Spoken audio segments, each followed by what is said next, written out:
Pati si Madam Mets ang tawag sa klase ko pag magsasagot. Binibini ko na.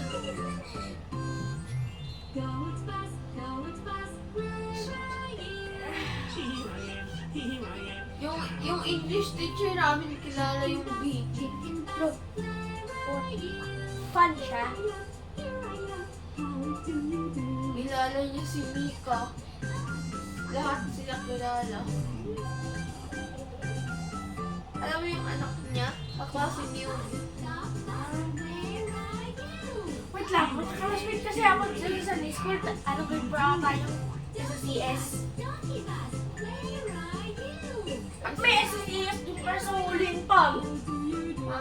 May SSES sa huling pag yung isa may aircon. Yung kasi naman huling, SSES sa huling pag. Eh, naka-aircon na nga lahat. Bali mo, apat yung SSES na yung kanilang ano. Lahat naman sila naka-aircon eh. May nakalagay SSES.